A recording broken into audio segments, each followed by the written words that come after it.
I think the thing that resonated with me the most about this final season is the notion of being seen. In some way, shape, or form, every character finally finds that. I'm just curious, what does that mean to you in life, being seen?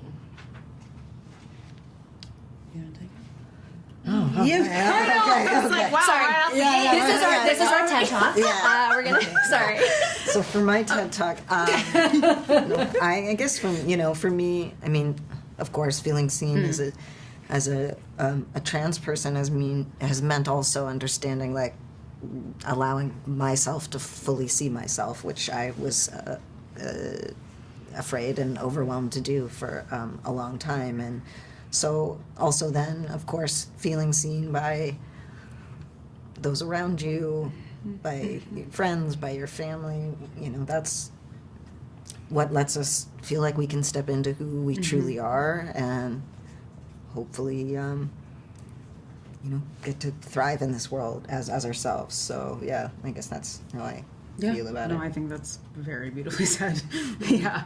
I think playing a character who in the graphic novels is not traditionally a black woman, and I think how being cast in the show kind of shaped the arc of Allison, especially in the second season, and then kind of moving through her trauma in the third season. And I think I learned so much about myself and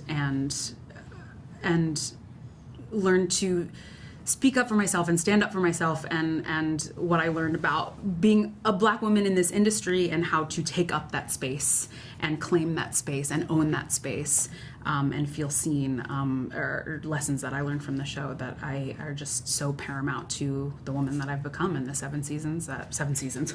Hello? 7 You years. packed a lot into 4. You didn't know there were 7 when there's 4.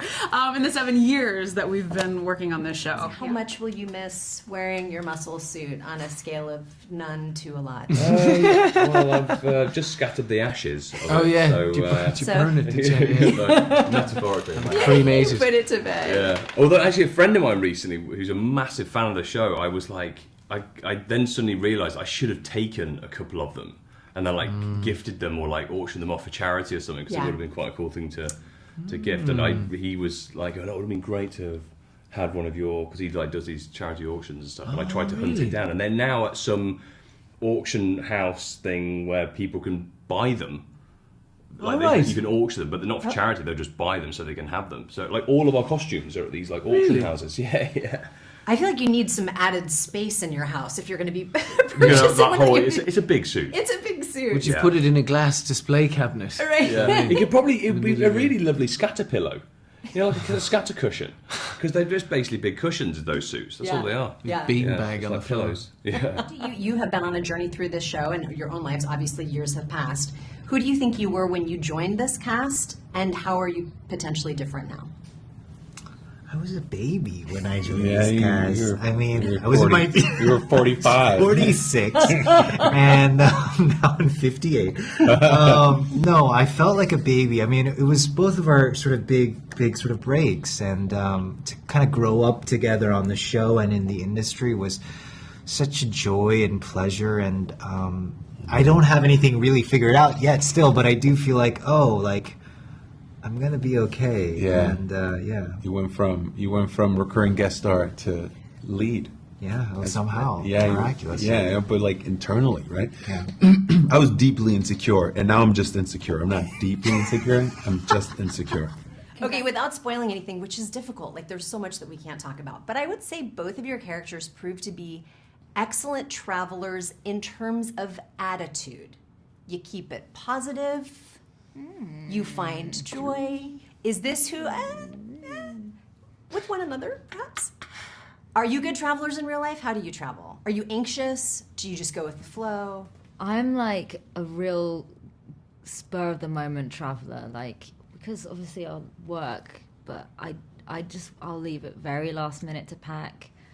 There was one time where I called the Uber to get to the airport, like, and during the time of me calling the Uber and it arriving is when I packed. Like, I'm that asshole.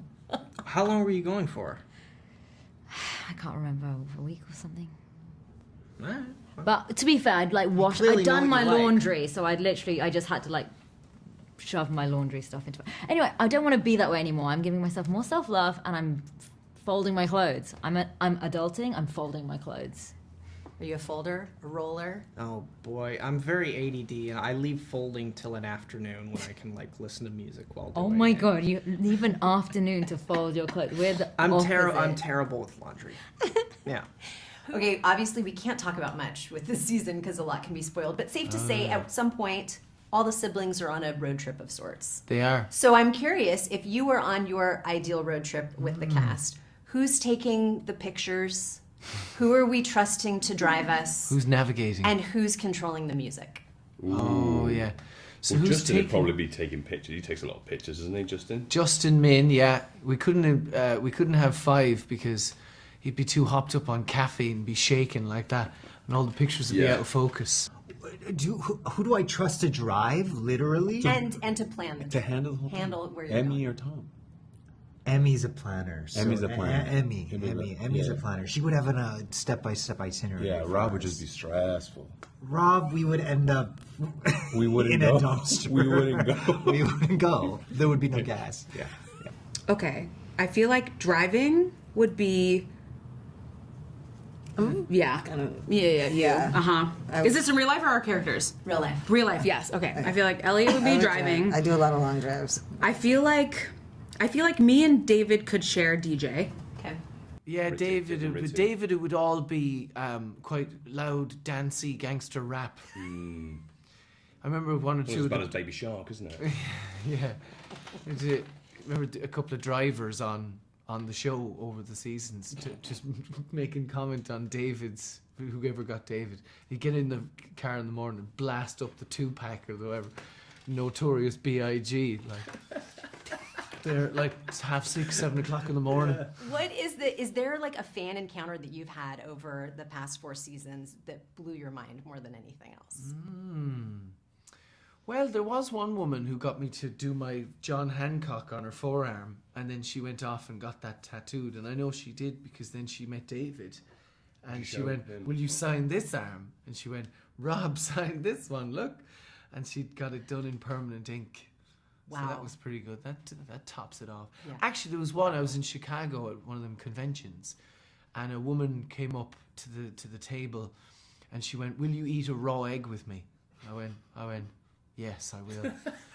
And so the two of us and a Power Ranger filmed it, right? This lad who was a Power Ranger next, Of course he next did. to Of course filmed he it. did. The Red Ranger? White. I think he was white, yeah, he was white. He was back in the day. Solid. And we Solid ate choice. these wretched not boiled, raw eggs together, yeah. How was that? I've never eaten a raw egg. Kind of gross. Yeah. They kind of explode in your mouth, don't they? Yeah, it was sort of, the sort of challenging texture of an oyster, but without any of that rich, sort of complex ocean flavor. I was going to say, if there's brine in the egg, something has gone terribly wrong. Yeah. I think every interaction, you just learn how much this show means to people, and that's really, especially coming from theater, when you do a show and every night you walk out the stage door and you meet the people that were in the audience and they get to tell you in that moment. And I think in TV and film, you don't really get that interaction is gone. And so getting to do conventions, you get like a little snippet of meeting the people who where the show means so much to them. And it's wonderful. I just think that excitement and the reach that the show has had and the diverse reach that the show has had is really beautiful and really inspiring. And it's been awesome, really. Yeah. Yeah, I mean, I guess for me, it's been meeting trans people who really, really liked how the Victor sort of storyline was handled and his coming out, and so those moments have really meant a lot when you're seeing in real time just how much that representation does mean to people. Yeah. What would you say to them and all the other fans who have been with you all along? Final message for them for the final season. Thank you. Thank you. It's like been so overwhelmingly amazing to receive so much love that it's just made the experience just this wild roller coaster, and would I think just yeah, so grateful. Yeah, the fan response really has a lot to do with how you approach each season, especially on like a budgetary level. So the fact that we have such a strong, vibrant, enthusiastic fan base means that we get to keep making the show that we want to make. Yeah. Speaking as if I'm like a showrunner or something, but yeah, it's really thanks to the fans that we're able to do this. So thank you is what I would say. Yeah.